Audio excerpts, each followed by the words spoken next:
Ryan Jarrell here for All Access MMA, and you know who my next guest is, Leomana Martinez, and he'll be defending his bantamweight title this weekend, March 6th at Fury FC 44 when he meets Casey Jones. Mana, how are you? I'm doing well. How about yourself? I'm good, man. I appreciate the time, and it's been a little while since we have seen you compete. We got to go back to Contender Series. That was in September of 2020. Unfortunately, that fight didn't go your way, although you did have some good moments in that fight. You know, looking back on that one now, what can you point towards that you learned here to make yourself a better mixed martial artist here moving forward? I guess you could say underestimating my opponent. I didn't quite think the fight was going to go down to the ground, and obviously it did. So when that happened, I was very, very surprised. And, I had trained stand up and mainly focused on that. Didn't think that it was going to go down to the ground. So for sure, the biggest takeaway was, underestimating my opponent. And it's the same thing that's going to go for this fight. I know we fought him twice, but I'm not going to underestimate him. I'll be prepared wherever the fight goes.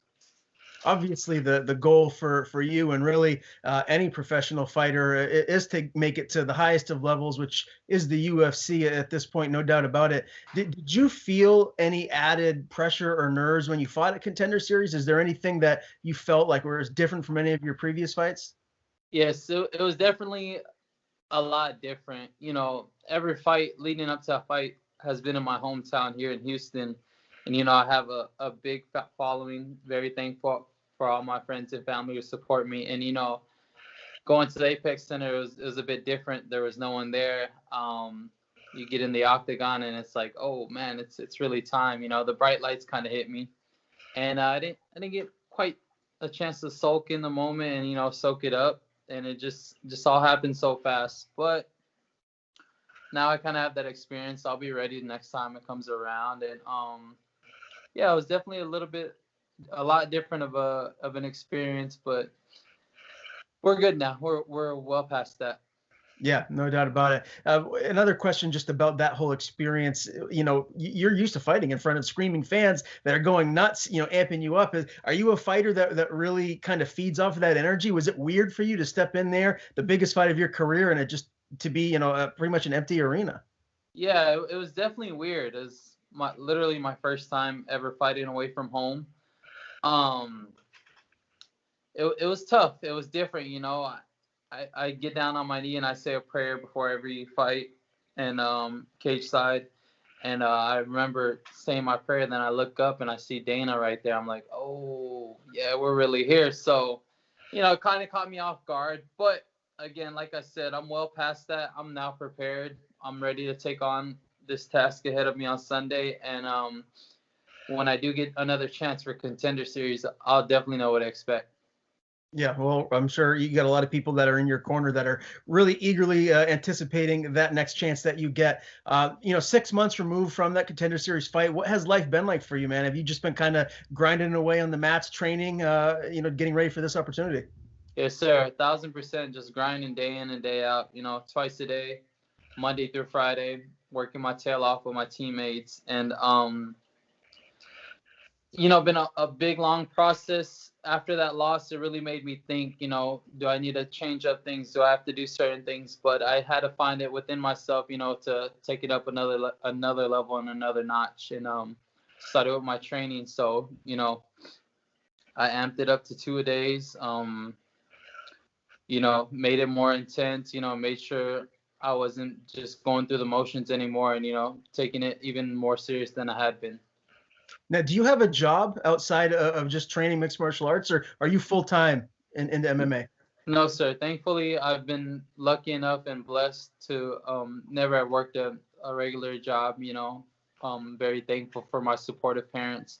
We did have our own gym karate school for a few years, but due to COVID, it did get shut down. So I'm hoping, with Texas opening back up, within sometime this year, maybe even next year, we're able to open up that gym again. So I know it starts off with me and my whole fighting career. So I know I got to get this rolling, and that's my exact plans, and we're gonna get through it. Are things starting to really move in the right direction as far as the pandemic goes in your area? Yes, actually, our governor just announced yesterday. Next week we won't have to wear masks and businesses will be open 100%. So that's some real good news. You know, and a lot of people don't like it, but hey, it is what it is. You know, if you still feel the need to wear the mask or take certain safety protocols, it's your choice. It's your decision. How did this all affect your training? Obviously, I mean, when you're training mixed martial arts, you got someone right there with you, especially when you're sparring or doing any work, really. I mean, you're right next to one another. I mean, how did it affect your ability to do what you normally do?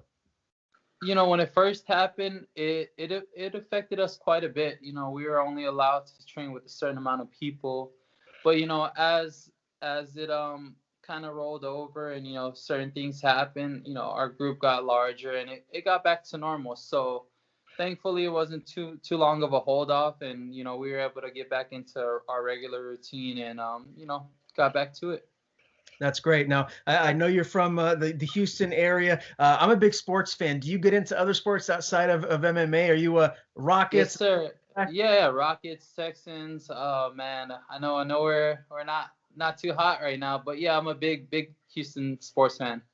Okay, very cool. So let's talk about the Texans for a minute. I mean, JJ's left. You got Deshaun. He wants to leave. I mean, what are you guys gonna have to do to keep your I mean, you guys have been a playoff contender for a while now. What do you got to do to maintain that here moving forward? Man, I think it's gonna start off with draft picks. We got to really secure some draft picks, get some young, hungry guys to come in here and want to play and thrive. Because the league is hard, as you could tell. There's different teams with different skilled players, and I think we just need to grow from a youth perspective and come in here and have guys who want to play. Deshaun obviously doesn't want to. JJ didn't want to. Hopkins, I think he did, but couldn't work out the contract. So starts off with the youth. So I'm hoping we secure some good draft picks or work out some trades for Deshaun and hopefully go from there. What are the fans in your area that are diehard fans feeling like? Because outside of just the football players that we're just talking about, you got James Harden who wanted out, and now he's in Brooklyn. I mean, you guys must be kind of frustrated as to what's going on. It's tough. Yep. From the Rockets perspective to the Texans, as sports fans, from my friends, all of us, we're a little bit bummed out, but we're still pumped. We're out anybody from Houston. Derek Lewis just had a big knockout, I think a couple weekends ago. So he's from Houston. I think he's holding it down enough for Houston sports. And then we had a lot of rising fighters. One of my teammates, Adrian Yanez, up there, and so hopefully our MMA is balancing it out for the other Houston sports teams. There you go. That's a good way to look at it. I'm from New England, so I'm a diehard Patriots fan. Look, I know nobody feels bad for us Patriots fans, but it was brutal to watch Brady leave us and then go win a Super Bowl with the Bucks, man. Number 7. That's crazy, man. It really is. Insane. Let's talk some UFC, man. There's a big pay-per-view this weekend. Obviously, the bantamweight title is on the line. Piotr Young, Aljamain Sterling. Give me some picks for this main card. Who do you see winning these title fights? So I'll start off with the main event. I've come to learn not to bet against Adesanya. The dude's legit. The last couple of times I'm like, oh, no, this guy's gonna take him out. This guy. I think it'll be the same thing. He'll pick away at Jean and then eventually finish him, or he might go all 5. And I think he definitely secures that second belt. As far as the co-main, is the co-main event Peter? So I guess there's technically 2 co-mains. You got Nunes and Megan Anderson, and then Jan and Sterling. Okay, well, yeah. For the 35ers, Jan's legit, but Sterling's also legit. If Sterling can use his wrestling like he says he is, and I think drag Peter into the deeper rounds, he might have a chance. And as far as the women's goes, I don't see anybody beating Amanda. I think Megan's way too young. She's big. She's definitely got size, but that means nothing against Amanda. She's top notch. So I think I see Amanda. I wanna pull for Sterling, and then I got Adesanya. Okay, I'm not mad at any of those picks. I want to see Nunes face Shevchenko again. I think that's the only lady that has a chance of maybe beating her at her best. So we'll see. But either way, big pay-per-view event. Yeah, so I've actually had the um have had a chance to to train with Valentina and her sister Antonina when they're down here in Houston, and just going off with her sparring and her wrestling, I think she's the only person. Even though she's lost twice to Amanda, I think she's the only person that can give her a good run and possibly even beat her. One of those losses was very, very questionable. I'll just leave it at that. Let's move on to your fight in this weight cut. Obviously, title fight, 135 pounds. What is that weight cut for you like to get down to bantamweight? What do you typically walk around at? I usually walk around at about 55. Sometimes when I'm lifting a lot in the off season, not in fight camp, I'll bulk up to 60 sometimes, but never anything past that. As far as the weight cut, it's going great this week. Not allowed that extra pound at 136, and it's always been at 135 flat. But it's nothing new to me. I've been fighting for this belt for the past couple of years. So coming in at that 135 weight, my body's become accustomed to it. Got my dieting down, my cardio down, and it's going great as always. Mm-hmm. Now, this will be on UFC Fight Pass in your hometown. Are you guys expecting a big turnout? Like, is COVID restricting fans from filling it up, or are you guys going to be like a quarter full? Do you know what that's going to look like? I think I want to say I was with the promoter yesterday turning in ticket money and stuff like that. He said we're allowed at 50%. But the last event he held in December, I remember it's 50% as well. I know it's a packed house. So knowing this one and how big of a card with six other of my teammates on there and it being on Fight Pass, it's definitely going to be one you don't want to miss. I keep telling everybody that's the reason it's actually sold out. The event's sold out live, so you're not going to be able to catch it in person, but you're definitely going to want to see it on UFC Fight Pass. Do you anticipate having a lot of family and friends there in attendance? Yes, for sure. I've got most of my family, most of my friends that are going to be able to make it, and I missed it, man. I miss hearing them cheer me on and seeing them post fight and thanking them for the support. I always love when they come out, and I can't express it enough how much it means to me. All right, well, let's talk about this matchup. It's a rematch. You've actually beat your opponent in the past. Has he gotten a lot better since you guys fought previously, or are you expecting a similar outcome to your first fight? Definitely expecting a similar outcome, whether it stays standing or goes down to the ground. I plan on going there and finish him, which I do every single fight. But I know he's an improved fighter, as well as myself. We're both improved. We've grown in age, grown in experience.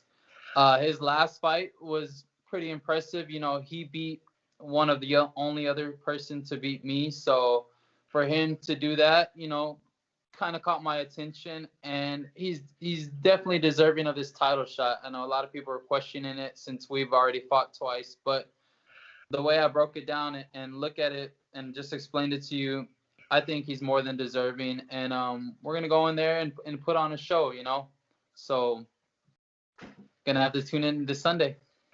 Stylistically, where do you feel you're going to hold the biggest advantage come fight night? Stylistically, obviously, with the past two results, it's got to be standing. Of course, like every single fight, I know it's gonna probably try and be taken down to the ground, but luckily for me, I've been working on my wrestling defense, my submission defense, my ground game overall a lot, and it's definitely improved, and it's improving, and will continue to improve. So we'll be ready wherever the fight goes, but definitely I feel the advantage standing up. Does this title defense go the distance, or are you going to get a finish? And if so, how do you get it done?